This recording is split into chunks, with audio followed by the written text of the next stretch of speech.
Hello friends, welcome back to my YouTube channel. Friends, इस video में हम आपको 32 इंच बोट नेक ब्लाउज का डिजाइन बनाना बताएंगे, जो बिल्कुल ही आसान तरीके से होगा। जो बिगिनर्स हैं, जो सिंपल ब्लाउज केवल बनाना जानते हैं, वो भी अपने ब्लाउज को नया लुक दे सकते हैं। हम स्टेप बाय स्टेप आपको बताएंगे, तो बिना स्किप किए हुए वीडियो के एंड तक बने रहिए। तो फ्रेंड्स, चलिए शुरू करते हैं। देखिए, जो हमारे ब्लाउज का रेडी लेंथ है वो 13.5 इंच पर है। इसमें 1 इंच एक्स्ट्रा लेना है। ये देखिए, नीचे से 1 इंच एक्स्ट्रा है। तो ब्लाउज की नाप के हिसाब से चेस्ट जो है 32 इंच है, तो बोटनिक ब्लाउज में हमें हाफ इंच एक्स्ट्रा लेना होता है। इसलिए हमने 8.5 इंच पर मार्किंग की है और 2 इंच हमने मार्जिन के लिए रखा है। तो चेस्ट के हिसाब से हमारा जो कंधा होगा वो 6.5 इंच पे होगा। जितना हमारा शोल्डर होगा उससे हाफ इंच एक्स्ट्रा हम आर्म होल की लंबाई लेंगे। तो देखिए, 6.5 इंच पे हमने कंधे को लिया था, तो 7 इंच पे हमने आर्म होल की लंबाई को लिया है। तो फ्रेंड्स, इस तरीके से आप भी निशान लगाइए। तो अब हम कमर का निशान लगाएंगे। कमर जो है 7 इंच पर है, तो 7 इंच पर हम मार्किंग करेंगे और 1 इंच हमें डार्ट के लिए लेना है और 2 इंच हमें मार्जिन के लिए लेना है। अब शोल्डर को हाफ इंच डाउन करेंगे आर्म होल की तरफ से। तो देखिए, इधर से हम हाफ इंच पर मार्क करेंगे। उसके बाद गले की मार्किंग करेंगे। तो गला जो है 3.5 इंच पे हमने मार्क किया हुआ है।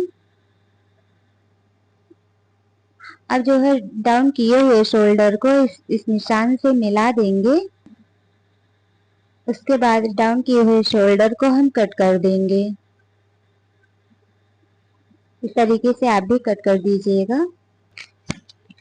तो देखिए, ये मेरा मेन फैब्रिक है। इसका उल्टा भाग है ये, और इसका सीधा भाग ऊपर की तरफ है।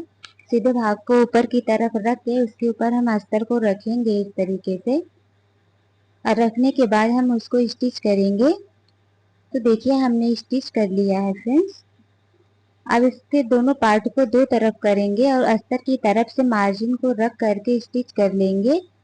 ये हमारी प्रेस सिलाई है। अब हम एक सिलाई इस तरीके से और लगाएंगे, बाद में इसको हम तोड़ देंगे। लगाते हैं ताकि डिजाइन बनाते समय कपड़ा नीचे से छोटा बड़ा ना हो, एक साइज में हो। अब हम अस्तर को मेन फैब्रिक से चारों तरफ से अटैच कर लेंगे। उसके बाद एक्स्ट्रा कपड़े को हम कट करके अलग कर देंगे। इस तरीके से आप भी कीजिएगा। अब देखिए, हमने डबल फोल्ड करके उल्टे भाग को ऊपर की तरफ करके पिन से सिक्योर कर लिया है। इस तरीके से आप भी पिन से जरूर सिक्योर कीजिएगा, ताकि शेप जो हो एकदम सेंटर पे हो। अब हम गले की मार्क करेंगे। तो गले को हमने 3.5 इंच पे मार्क किया और 3 इंच का हम लेंथ लेंगे गले का। इधर से एक बॉक्स तैयार करेंगे। उसके बाद 1 इंच की दूरी पर हम फिर से एक बॉक्स बनाएंगे गले का शेप देने के लिए। तो 2 इंच का हमें एक लाइन खींचना है इस तरीके से। टोटल गले की लंबाई जो है वो हमने 11.5 इंच पर रखा हुआ है। इधर से भी 2 इंच हम मार्क करेंगे। उसके बाद एक बॉक्स तैयार करेंगे। बॉक्स तैयार करने के बाद हम ऊपर के गले का शेप देंगे। तो शेप को हमने इस तरीके से दिया, आप भी दीजिएगा इस तरह से। देखिए, नीचे वाला जो हमने गले का बॉक्स बनाया है वो 7 इंच का है, तो सेंटर पे हमें निशान लगा लेना है। देखिए, 7 इंच है तो इसका हाफ हम करेंगे, तो ये 3.5 इंच पर आएगा, कुछ इस तरह से।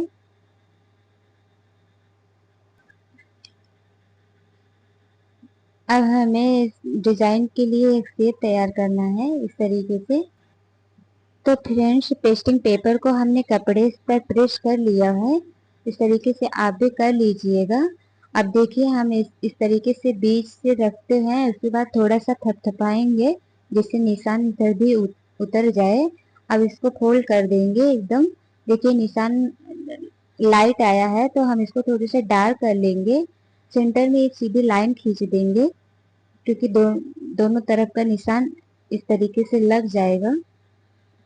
अब हमने इसको डार्क कर लिया है, पिन से सिक्योर कर लेंगे इसको, पेस्टिंग पेपर को। अब जो है हम कट करेंगे शेप को। तो हमें ठीक लगाए हुए निशान पर ही कट करना है, इधर उधर तनिक सा भी नहीं होना है, नहीं तो शेप जो है वो सही से आएगा नहीं। बचा के शेप को कटिंग करना है। ये देखिए हमने शेप को कटिंग कर लिया है। अब हम 1 इंच की एक्स्ट्रा मार्जिन लेते हुए इसको कट कर देंगे। कट करने के बाद हम इसको चारों तरफ से स्टिच करेंगे। देखिए कितने अच्छे से शेप आया हुआ है।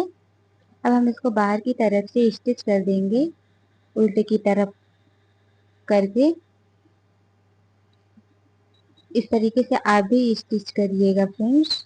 देखिए बहुत ही अच्छा शेप है, बहुत ही अच्छा लगेगा सिलने के बाद। इस तरीके से धीरे धीरे उंगली की सहायता से आप भी अपने शेप को चारों तरफ से स्टिच कर लीजिएगा। हमने स्टिच कर लिया है। अब हम शेप को बीच में रख के इसकी सिलाई करेंगे। तो इसके पहले हम गले की कटिंग करेंगे। तो गले को हमने कट कर लिया है। अब पिन को निकालेंगे। पिन को निकालने के बाद हम इसको सीधा कर लेंगे। कपड़े को सीधा करने के बाद देखिए सेंटर लाइन को हम फिर से डार्क करेंगे। थोड़ा डार्क करने से हमारा जो शेप होगा एकदम बीच पे होगा। इधर उधर हो जाएगा तो सही नहीं लगेगा, इसलिए शेप जो है एकदम बीच में होना चाहिए। अब 1 इंच की दूरी पे हमें जो है शेप को सेंटर पर रख देना है इस तरीके से, और पिन से सिक्योर कर लेना है। ऊपर से भी और नीचे से भी हम एक पिन को लगा देंगे इस तरीके से। इस तरीके से आप भी लगाइएगा, देखिएगा एकदम बीच में शेप आएगा आपका। तो फ्रेंड्स अब हम इसको स्टिच कर लेंगे चारों तरफ से।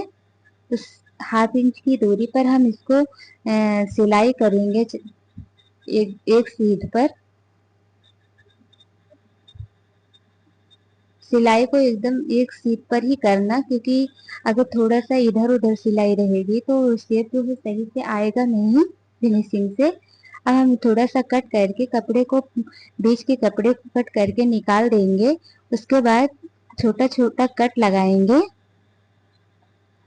कट लगाने से हमारी फिनिशिंग अच्छी आती है पलटने के बाद शेप का। इस तरीके से आप भी लगाइएगा, देखिएगा बहुत अच्छी फिनिशिंग आएगी फ्रेंड्स। अब हम इसको पलटेंगे सीधे भाग से उल्टे भाग की तरफ। इस तरीके से आप भी पलटिएगा।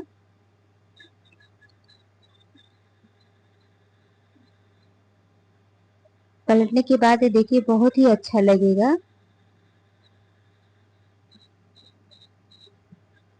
ये देखिए फ्रेंड्स बहुत ही प्यारा लुक आया है। अब हम इसे ऊपर से एक सिलाई और लगा देंगे एकदम किनारे पर। इस तरीके से आप भी लगाइएगा, एकदम सिर्फ जो है सिलाई लगाने से एकदम और अच्छे लुक में आ जाता है। अब हमने अरेबिक पट्टी को कट करके गले की सिलाई करेंगे। इस तरीके से पीछे एक सीट पर सिलाई करना है ताकि उसकी राउंडिंग अच्छे से आए। अब एक्स्ट्रा पट्टी को हम कट कर लेंगे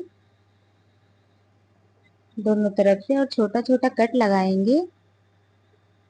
इस तरीके से आप भी लगाइएगा। अब इसको हम थोड़ा सा फोल्ड करके उसके बाद फिर से एक सिलाई करेंगे। देखिए सिलाई कुछ इस तरह से कीजिएगा। उसके बाद अब पलट के हम सिलाई लगाएंगे। सिलाई एकदम किनारे पर लगाएंगे फ्रेंड्स। इस तरीके से आप भी लगाइएगा। ये हमारी सिलाई हो गई है गले की। अब हम अपने ब्लाउज को फोल्ड करके डार्ट का निशान लगाएंगे। तो 2 इंच हमने जो मार्जिन लिया था उसको निकाल करके उसके बाद उसका हाफ कर देंगे और 4.5 इंच पे हमें डार्ट का निशान लगा लेना है दोनों तरफ से। इस तरीके से इधर से भी लगा लेना है। अब हमें इसको स्टिच कर लेना है। हम आधे इंच कपड़े को लेते हुए डार्ट की सिलाई करेंगे। बहुत ही प्यारा लग रहा है फ्रेंड्स। इस तरीके से आप भी बनाइएगा। वो के लिए हमें कपड़े की लंबाई को 6 इंच लिया है और चौड़ाई को 4.5 इंच लिया है। इस तरीके से हमें चारों तरफ से सिलाई कर लेना है और सीधे भाग को अंदर की तरफ उल्टे कपड़े पर सिलाई करना है। देखिए इस तरीके से सिलाई करने के बाद हम इसमें थोड़ा सा होल कर देंगे बीच में। होल करने के बाद यहीं से हम बो को पलट देंगे। पलटने के बाद देखिए कुछ इस तरीके से आ रहा है। हम पट्टी के लिए 5.5 इंच चौड़ाई और 8 इंच की लंबाई लेंगे। एक्स्ट्रा कपड़े को हम कट कर देंगे। इस तरीके से हमें पट्टी तैयार करना है बो के नीचे लगाने के लिए। तो देखिए हमने इसको डबल लिया हुआ था। कपड़े को सीधा कर लेंगे और उसके बाद हम इसकी सिलाई करेंगे तो सीधे भाग को अंदर की तरफ करेंगे और इस तरीके से स्टिच करेंगे। तो देखिए हमने दोनों पट्टी को तैयार कर लिया है। इस तरीके से आप भी तैयार कीजिएगा और एक्स्ट्रा कपड़े को कट कर दीजिएगा। इस तरीके से कट करने के बाद अब इसको हम पलट देंगे। ये देखिए हमने दोनों दोनों पट्टी को पलट लिया है। अब हम सुई धागे की सहायता से हम इसको इस तरीके से थोड़ा सा छोटा बड़ा करके पट्टी को इसकी सिल देंगे। आप चाहें तो इसे मशीन से भी सिल सकते हैं। हमने सुई धागे से इसको सिला हुआ है। अब बो को बनाने के लिए हम सुई को सेंटर से इस तरीके से एक बार इधर एक बार उधर करके गूंद लेंगे। इस तरीके से देखिए गूंदने के बाद इस तरीके से थोड़ा सा उसको सिल देंगे। सिलने के बाद हम पट्टी जो हमने लगाई थी उसको सेंटर पे रख देंगे बो को। ये देखिए फ्रेंड्स इस तरीके से रख देंगे। रखने के बाद हम 2-4 बार उसको अच्छे से टक कर देंगे। टक करने के बाद इस पे हमने देखिए 100 बटन लगाया हुआ है। आप भी लगा सकते हैं। और यहाँ भी ऊपर सेंटर पर गले के हम एक 100 बटन यहाँ भी लगाएंगे। आप भी इस तरीके से लगाइएगा, देखिएगा बहुत ही प्यारा लगेगा फ्रेंड्स। तो जब तक हम 100 बटन को लगा रहे हैं फ्रेंड्स तब तक वीडियो को लाइक शेयर सब्सक्राइब कीजिए। Thank you for watching guys.